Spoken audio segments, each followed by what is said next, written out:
Bismillahirrahmanirrahim. Alhamdulillahi Rabbil alamin. Vassalatu vassalamu ala rasulina Muhammad va ala alihi va ashabihi ajma'in. Assalomu alaykum aziz dindoshlar, mo'min musulmonlar. Allohga hamd va sanolar bo'lsinki, mana shunday ulug' kunlarda, muborak oylarda siz azizlar bilan yana suhbatlashish imkoniyatini ato etdi.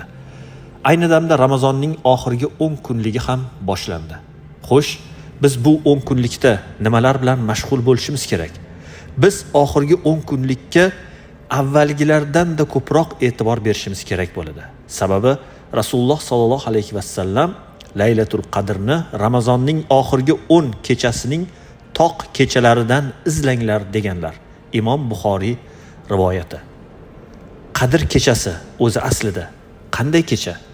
Qadr kechasining 1 soniyasi 23 soatdan afzal. 1 daqiqasi 58 kundan afzal. 1 soati 9 yil 8 oydan afzal. 1 kechasi 83 yil 3 oydan afzal. Bu degani siz 1 soniyada, 1 daqiqada Alloh taologa qancha tasbih, qancha zikr aytsangiz, 23 soat zikr aytgandek, 58 kun afzal ish qilgandek savoblarni qo'lga kiritishingiz mumkin. Ha, Qadr kechasi mana shunday muborak kecha va bu kechani biz Ramazonning aynan oxirgi 10 kunligining toq kunlardan qidirishimiz kerak bo'lar ekan.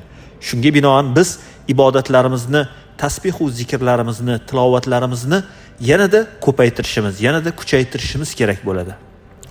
Oysha onamiz roziyallohu anha aytadilar: Nabiy sollallohu alayhi vasallam oxirgi 10 kunlik kirib kelsa, belbog'larini mahkam bog'lardilar.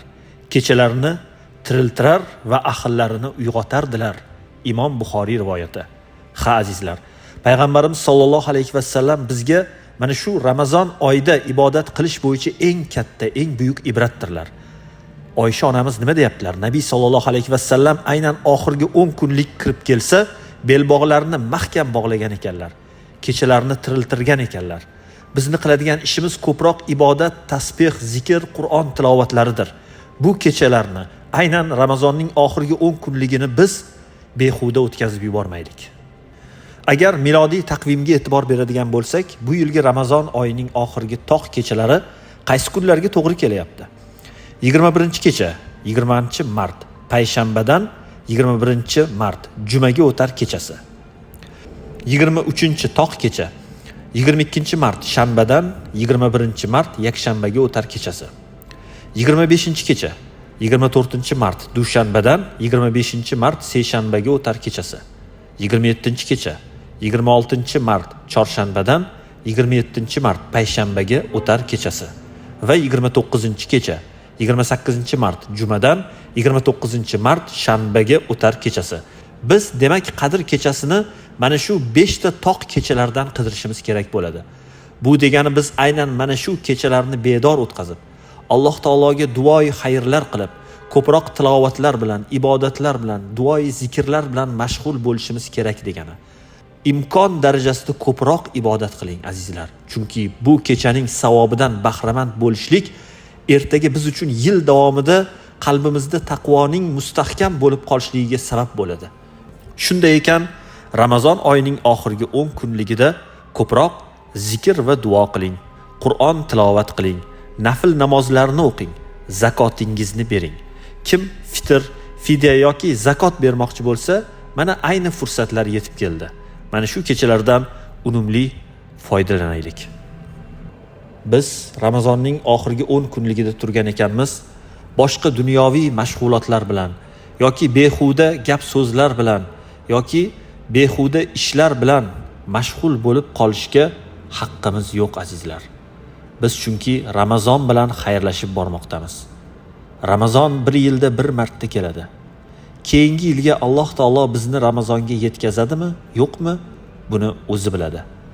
Biz shuning uchun mana shu kechalardan, mana shu Ramazonning oxirgi 10 kunligidan unumli foydalanib qolishimiz kerak bo'ladi azizlar. Alloh taolo mana shunday ulug' mukofotlarni, mana shunday ulug' ajrlarni biz mo'min musulmonlarga tuhfa etyapti. Va biz Allohning bunday ulug' tuhfalarini bee'tibor qoldirmaylik. Mana shu kunlarda ko'proq yaxshiliklar qilaylik. Yaqinlarimizga qo'limizdan kelgancha mehr muruvvat ko'rsataylik. Avvalo yaxshilikni ota-onamizdan boshlaylik. Chunki ota-onalarimiz bizning jannatimizning kalitlaridir. Biz ota-onalarimizga har yili qancha e'tibor bersak ham kam. Lekin bo'lib ham Ramazon oyida, Ramazonning mana shunday muborak kechalarida ota-onamizga kulib qarasak, shirin so'zlasak, yaxshi tuhfalar, yaxshi inoyatlar bersak, Alloh taolo bizni qiyomat kuni yaxshi narsalar bilan siylaydi. Chunki ota-onaning duolarini olib qolishlik ayni biz farzandlar uchun eng muhim ishlardan hisoblanadi. Undan so'ng yaqin qavmi qarindoshlarimizga, jigarlarimizga, aka-uka, opa-singillarimizga ko'proq yaxshiliklar qilaylik. Ularning holidan xabar olaylik.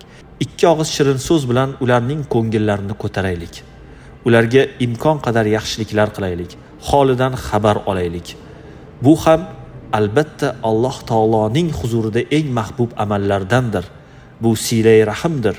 Bu Alloh taolo bizga umrimizning, rizqimizning ko'p bo'lishiga sababchi bo'luvchi amallardan ekanligini va'da qilgan ishlardir.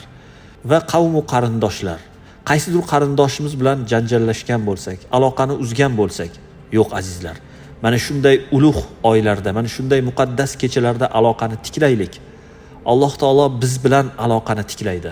Alloh taolo bizni oxirat diyorida go'zal tuhfalar bilan, eng muhimi jannatlar bilan mukofotlaydi. Bizga mana shu narsa kerak emasmi? Keling azizlar, kimdir bilan xafalashgan bo'lsak, tezda u inson bilan aloqani mana shunday ulug' kunlarda tiklaylik. Ajrlarga esa bir necha barobar ega bo'lib olaylik. Undan so'ng qo'ni-qo'shnilar va boshqa insonlarga qo'limizdan kelgancha yaxshiliklar qilaylik. Agar atrofimizda qiynalganlar bo'lsa, biror bir ko'makka muhtojlar bo'lsa, agar imkonimiz bo'lsa, ularga yordam beraylik. Molimiz bilan yoki bir ma'naviy jihatdan oldilariga borib, shirin so'zlar bilan hol-ahvol so'rashlik bugungi aynan Ramazon kunlarida yanada ulug' ajrlarga ega bo'lishimizga sabab bo'lar ekan. Bemorlarning holidan xabar olaylik. Chunki Ramazonda qilinayotgan har qanday yaxshi amal boshqa oylarda qilinayotgan amallardan ko'ra juda katta ajrlarga sabab bo'ladi. Alloh taolo bizlarni mana shunday ulug' oylardan, mana shunday ulug' lahzalardan, mana shunday muqaddas kechalardan unumli foydalanishlikni o'zi nasib etsin. Farzandlarimizga ham e'tibor berib, mana shunday kunlarning naqadar ulug' ekanligini, bu kunlardan unumli foydalanish kerak ekanligini farzandlarimizga, yaqinlarimizga tushuntiraylik. Bekorchi ishlar bilan mashg'ul bo'lib qolishlariga yo'l qo'ymaylik. Ko'proq zikr bilan, duo bilan, Qur'on tilovati bilan mashg'ul bo'laylik. Bo'sh qoldikmi? Ko'proq zikr aytaylik, istig'for aytaylik. Alloh taolo gunohlarni kechiradigan Alloh taolo gunohlarimizni kechiradigan lahzalardamiz. Har qanday gunohimiz bo'lsa, Alloh taolo mana shu kechalarda, mana shunday ulug' lahzalarda kechiradi. Qalbdan, chin dildan Allohga tavba qilib istig'for aytaylik azizlar.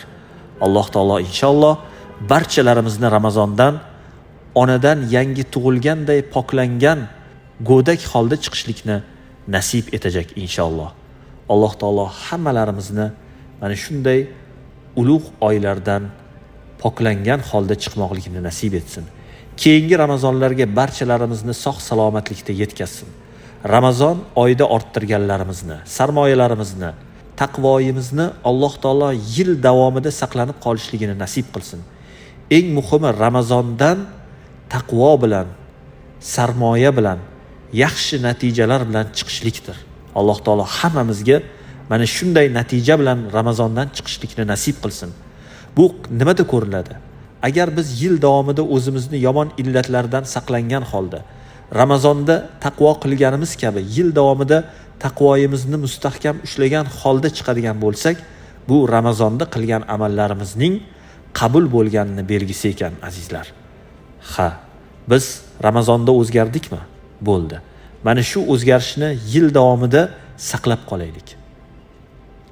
Gunohlardan tiyilib, ko'proq zikr istig'forlar, nafl namozlar, insonlarga yaxshilik qilishdek ulug' fazilatli amallarni biz yil davomida ham amalga oshiradigan bo'lsak, demak bizni Alloh taolo Ramazonda eng buyuk ajrlar bilan mukofotlagan bo'ladi inshaalloh. Alloh taolo barchalarimizga tinchlik, xotirjamlik, ofiyat bersin. Ramazonning oxirgi 10 kunligini, oxirgi toq kechalarini unumli, fayzli ibodat ila, go'zal amallar ila o'tkazmoqligimizni barchalarimizga o'zi nasibi ro'za aylasin. Va sallallohu ta'ala ala xayri xalqihi Muhammad va ala alihi va ashabihi ajma'in bi rahmatika ya arhamar rohimin.